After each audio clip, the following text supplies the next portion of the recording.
एई recipe मु एठारे कलरा साग को नहीं कलरा को यूज करके आपण माने केते प्रकार रेसिपी करके खाइथिबे हेले आज आमे ए कलरार साग को रोसई करबा। देखंतु एटा होची कलरा साग। आपण माने तो जानिथिबे कलरा दुई प्रकार अछि, गोटिए बड़ कलरा आ गोटे छोट कलरा। तो आज मु ए छोट कलरार साग को रोसई करबी। एबे आमे कलरा साग को बाछिबा। एई देखंतु मु कलरा पत्र को केमति बाछुची, आपण माने भी ठीक सेही परि भाबरे बाछि नेबे। पत्र रे थिबा नडाटा को बाहर करि देबे। जेबे भी कलरा साग को रोसई करिवे चेष्टा करिवे टिके कोणिया पत्र को यूज करिवे, सागर टेस्ट भलो लागिबो।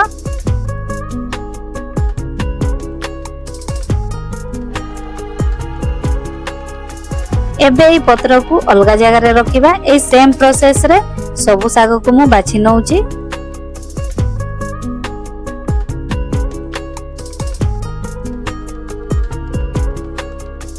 एई देखंतु सागर बछा बछि काम सरी गला। तापरे आमे ए कलरा पत्र को तळे रखी 4-5 थर झाड़ीबा। एमिति झाड़ीबा द्वारा ए पत्र रे जदी कोनोसी पोकजक थिबे ताहेले तळे पड़ी जिवे। खास करी वर्षा दिन रे कोनोसी साग को रोसई करबे एमिति 2-3 थर झाड़ी देबे। देखंतु मु जेमिति झाड़ुची आपण माने भी एमिति झाड़ीबे। एबे आमे झाड़ी सालु एटा को अलगा जगह रे रखिबा। एबे आमे गोटे जगह रे पानी नै ए साग को धोइबा 2-3 थर, ताहेले सागटा हमर भलो भाबरे सफा हे जिवो।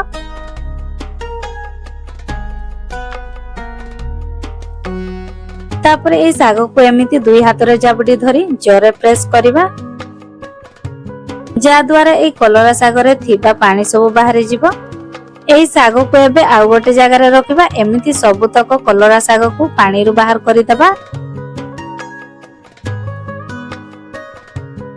तापरे हाथ रे किछि कलरा साग को धरिबा आ काटिबा। खंतु पूरा चुना चुना करी काटिबे, ताहाले ए कलरा साग खाइबा को भलो लागिबो। मु पनिकी रे काटी दउची, आपण माने चाहिले छुरी सहायता रे भी काटी परिबे। एई देखंतु साग को ठीक एमिति काटिबे। तापरे एठी मु कढ़ाई को नैची। ए कढ़ाई रे तेल देबेनी। कढ़ाईटा टिके गरम होई गले आमे कलरा साग को एई कढ़ाई रे पकेइबा। साग को देई सारबा परे ए सब को टिके घांटी दबा। तापरे ए कलरा साग रे आमे नून को ऐड करबा। बेसी नून देबेनी, खाली टिके नून देबे ए कलरा साग रो पानी बाहरिबा पई। एबे आमे कलरा साग को 2-3 मिनिट पई ढांकुनी को घोड़ाई देबा। ए कलरा साग पानी बाहरिबा भितरे आसंतु सेथिरे मिसेइबा पई परिबा को काटी देबा। मु एठारे पाचिला कखारु को लंबा लंबा करी काटी देइछि। आपण माने भी एमिति पतला पतला करिकि कखारु को काटिबे। कलरा साग को जेबे भी रोसई करिवे पाचिला कखारु को निश्चय देबे। कलरा साग रे पाचिला कखारु देले ए सागर टेस्ट 2 गुण होई जिवो। एबे हमर 2-3 मिनिट हो जाईछि। साग को टिके चेक करि देबा। साग रे केते पानी बाहरिछि देखि नेबा। एइटा तो पूरा सुखला देखा जाउछि। एबे आमे साग को चुली रो बाहर करी ठंडा हवा को देबा। 3-4 मिनिट परे साग हमर ठंडा होई गले तापरे ए साग को हाथ रे धरी चिपुडी की यार पानी को बाहर करि देबा। एमिति करले कलरा साग बेसी पिता लागिबनी। कलरा पत्र रे थिबा पिता अंशटी बाहर जिवो। एई साग को एबे आ गोटे जगह रे रखिबा। देखंतु कलरा साग रे केते पानी बाहरिछि। आमे ए कलरा साग रे पानी देइनु। ए कलरा साग रो पानी को भी कोनोसी डायबिटीज लोक मान को दे पारिबे, नहले जो पिला मान को कुर्मी होइतिबो ताहाले ए पानी को भी पियै पारिबे। कलरा साग को रोसई करबा पई एठी रसुण को छोट छोट करी काटी देइछि। ता सो 2-3टा सुखला लंका को नैछि। आपण कंचा लंका को भी देई पारिबे। एबे आमे कढ़ाई को गरम करबा।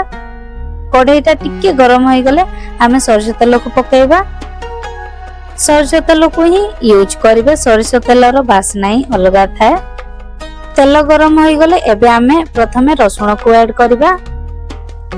रसुणटा टिके लाल होई गले आमे लंका को ऐड करबा। ए सब को टिके मिक्स करि दबा।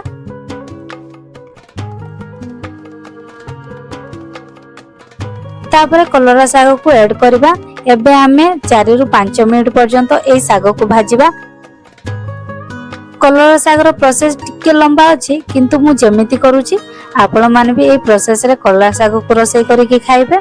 देखिबे साग न खाउतिबा लोक माने भी ए साग को रोसई करिके खाइबे। एमिति का साग रेसिपी देखिबा पई प्लीज चैनल टी को सब्सक्राइब करी पाखरे थिबा बेल आइकन टी को ऑन करि देबे। आसंतु ए सागर खाइबार किछि बेनिफिट जानि नबा। ए साग को खाइबा द्वारा पेट सफा रुहे। ए सागर विटामिन ए, सी एवं विटामिन के थाए जा हमर इम्यूनिटी सिस्टम को स्ट्रांग करे। एथिरे विटामिन ए आखिर पावर को बढ़ाई थाए। विटामिन सी एवं एंटीऑक्सीडेंट गुण जुगु शरीर रोग प्रतिरोध शक्ति को बढ़ाई थाए। ब्लड शुगर लेवल को नियंत्रण करे। विटामिन ए रो भरपूर मात्रा थिबारु आखि पई लाभदायक अटे। देखिले तो ए साग आम पई केते उपकारी। तो सांग माने आपण माने जानले ए साग को खाइले कोन बेनिफिट अछि। एठी कलरा सागर देबा पई 4-5टा टमाटर को नेछि। टमाटर को टिके अधिका यूज करिवे। एबे ए कढ़ाई रे आमे आउ टिके तेल को पकेइबा कखार को भाजिबा पई। कखार भी हमर भाजिबा निहाती दरकार अछि नले टेस्ट कोटू आसीबो। तापर ए कखार को ऐड करी ए तेल रे ए कखार को 5 मिनिट पर्यंत भाजिबा।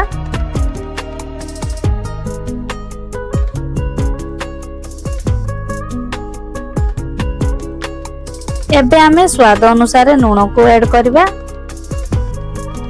आमे आगुरो भी नून को देइतिलु कलरा साग को सिजेइला बेले तो सागर जेतिकी नून लागिबो सेतिकी नून को देबे नहले नूनिया लागिबो। नून को दे सारिबा परे ए सब को भलो भाबरे मिक्स करि दबा। तापर साग को ऊपर रखी कखार को सिजिबा पई छाडी देबा। मझे मझे साग को घांटू दिबे नहले तळे लागि पड़ी जिवो। एमिति का रेसिपी वीडियो देखा पई हम चैनल टी को सब्सक्राइब करि देबे। कखार को एमिति पानी मरिबा जाय घांटुतिबे जते जाय हमरो कखारुटा सिजी न जायछि। कखारुटा सिजी गला परे ताकू गोटे साइड करी हमें टमाटर को ऐड करबा। टमाटर को सिजा पई एमिति ता ऊपर साग को देई 2-3 मिनिट पई छाडी दबा। एटा को एमिति खोला रे ही रखिबे ढांकुणी को लगेइबानी। देखंतु टमाटर हमरो मेल्ट होई गलानी ताकू आउ टिके पातिया साहाय्य रे मेल्ट करि दबा।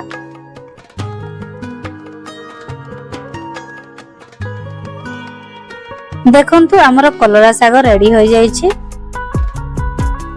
ए रेसिपी को आपण माने थरे निश्चय ट्राई करबे। आ एटा आपण मान को केमति लागला कमेंट करि जणेबे। एमिति रेसिपी वीडियो देखा पई हम चैनल को प्लीज सब्सक्राइब कर देबे। ताहले आज पई एतिकी रे रहिली पुणी देखा हबो नेक्स्ट वीडियो रे। सेतिकी जाय विदाय दियंतु। नमस्कार, बाय बाय, टेक केयर।